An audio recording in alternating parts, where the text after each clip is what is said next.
ಮಾತು ಹೇಳಿದ್ರು, ಯಾವ ಮತಪಟ್ಟಿಯಲ್ಲಿ ನಾವು ಎಲೆಕ್ಷನ್ ಮಾಡಬೇಕು ಅಂತ.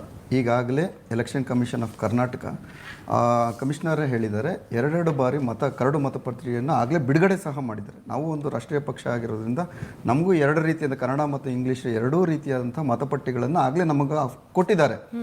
ಆಗಲೂ ಕ್ಲಿಯರ್ ಆಗೂ ಹೇಳಿದ್ದಾರೆ, SIR ಮತಪಟ್ಟಿಗೂ ಈ ಮತಪಟ್ಟಿಗೂ ಸಂಬಂಧ ಇಲ್ಲ.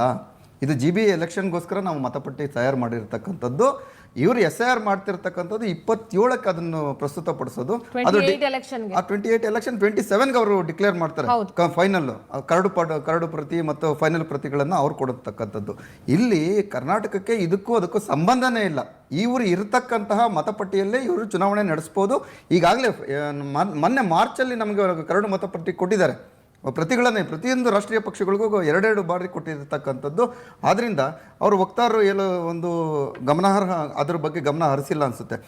ಅದೇ ರೀತಿಯಾಗಿ ಮುಂದುವರೆದು BBMP ಚುನಾವಣೆ ಅಥವಾ GBA ಚುನಾವಣೆ ಆಗದೇ ಇರೋದಕ್ಕೆ 15ನೇ ಫೈನಾನ್ಸ್ ಕಮಿಷನ್ನಿಂದ ನಮಗೆ ಎಷ್ಟು ನಷ್ಟ ಆಗಿದೆ ಅನ್ನೋದು ಸಹ ನಾವೆಲ್ಲ ಯೋಚನೆ ಮಾಡಬೇಕು. ಬೆಂಗಳೂರಿನ ಜನ ಅಂದರೆ 2022-23ರಲ್ಲಿ ನಮಗೆ ಬರಬೇಕಾದ 369 ಕೋಟಿ ಕೋತ ಆಗಿದೆ. 2023-24ರಲ್ಲಿ 373 ಕೋಟಿ ನಮಗೆ ತಡೆ ಹಿಡಿದಿದ್ದಾರೆ 15th ಕಮಿಷನ್ ಫೈನಾನ್ಸ್ ಕಮಿಷನ್. ಮತ್ತು 24-25ರಲ್ಲಿ 395 ಕೋಟಿ ಹಣವನ್ನು ನಮಗೆ ತಡೆ ಹಿಡಿದಿದ್ದಾರೆ. ಇಷ್ಟು ಹಣ ನಮಗೆ ಬಂದಿದ್ರೆ ಎಷ್ಟು ಅಭಿವೃದ್ಧಿ ಆಗ್ತಾ ಇತ್ತು. ಕರ್ನಾಟಕ ಸ್ಟೇಟ್ ಫೈನಾನ್ಸ್ ಕಮಿಷನ್ನು ಅವರು ವರದಿ ಪ್ರಕಾರ ವಿತ್ ಹೋಲ್ಡ್ ಮಾಡಿರ್ತಕ್ಕಂಥದ್ದು 2100 ಕೋಟಿಯಷ್ಟು ಕೇಂದ್ರ ಸರ್ಕಾರ ನಮಗೆ ಕೊಡಬೇಕಾದಂಥ ಬಾಕಿ ಹಣವನ್ನು ಕೊಡ್ತಾ ಇಲ್ಲ. ಯಾಕೆ ಅಂದರೆ GB ಎಲೆಕ್ಷನ್ ಅಂದರೆ ಚುನಾವಣಾ ಪ್ರತಿನಿಧಿಗಳು ಇಲ್ಲದೇ ಇರತಕ್ಕಂಥ ರೀತಿಯಲ್ಲೇ ಅವ್ರು ಕೊಡ್ತಾ ಇಲ್ಲ. ಇದಕ್ಕೆ ಕಾರಣ ಯಾರು? ಈ ಕಾರಣ ಎರಡೂ ಪಕ್ಷಗಳ ಕಾರಣ ಆಗಿದೆ. BJP ವಕ್ತಾರರು ಹೇಳಿದ್ರು, ಹೌದು 2020-21 ನಮಗೆ ಕೋವಿಡ್ ಇತ್ತು. 2020 ಸೆಪ್ಟೆಂಬರ್ಗೆ ಅವಧಿ ಮುಗಿದಿರ್ತಕ್ಕಂಥದ್ದು. 2021 ಸಹ ಕೋವಿಡ್ ಮುಗಿದ ನಂತರ 2022 ಇತ್ತು. 22ರಿಂದ 23 ಮೇವರೆಗೂ ಇವರೇ ಅಧಿಕಾರವನ್ನು ಬೊಮ್ಮಾಯಿಯವರೇ ಅಧಿಕಾರವನ್ನು ನಡೆಸಿರ್ತಕ್ಕಂಥದ್ದು. ಅಲ್ಲೇ ಅವರು ಈ GB ಎಲೆಕ್ಷನ್ ಸರ್ವನಾಶ ಮಾಡಿರ್ತಕ್ಕಂಥದ್ದು. ಅದಕ್ಕೆ ಕೊಡಲಿಪೆಟ್ಟನ್ನು ಕೊಟ್ಟಿರ್ತಕ್ಕಂಥದ್ದು BJPನವರೇ ಮೊದಲೇ ಕೊಡಲಿಪೆಟ್ಟೆ ಕೊಟ್ಟರು.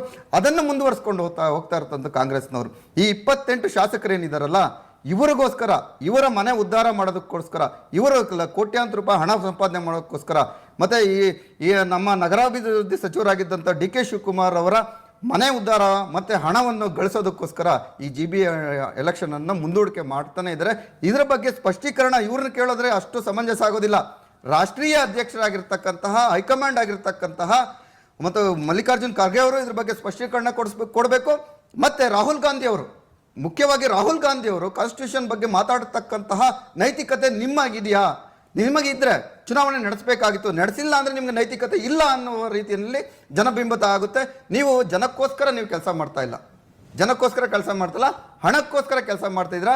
ಇಲ್ಲಿ ಬೆಂಗಳೂರಂತಹ ಒಂದು ಖನಿಜ ಏನಿದೆ, ಈ ಖಜಾನೆ ಏನಿದೆ, ಆ ಖಜಾನೆಯನ್ನು 28 ಶಾಸಕರು, ಮಂತ್ರಿಗಳು ತಮ್ಮ ಮನೆಗೆ ಎತ್ಕೊಂಡು ಹೋಗೋದಕ್ಕೆ ಪಕ್ಷಾತೀತವಾಗಿ ಹೋರಾಟ ಮಾಡ್ತಾ ಇದ್ರು ಹೊರತು ಎರಡನೇ ಹಂತದ ನಾಯಕರನ್ನು ಬೆಳೆಸುವಂತಹ ಯಾವುದೇ ಪ್ರಕ್ರಿಯೆ ನಡೆದಿಲ್ಲ. ನೋಡಿ, 6 ವರ್ಷ ಚುನಾವಣೆ ನಡೆದಿಲ್ಲ ಅಂದ್ರೆ ಒಬ್ಬ ವ್ಯಕ್ತಿ ಇಲ್ಲ.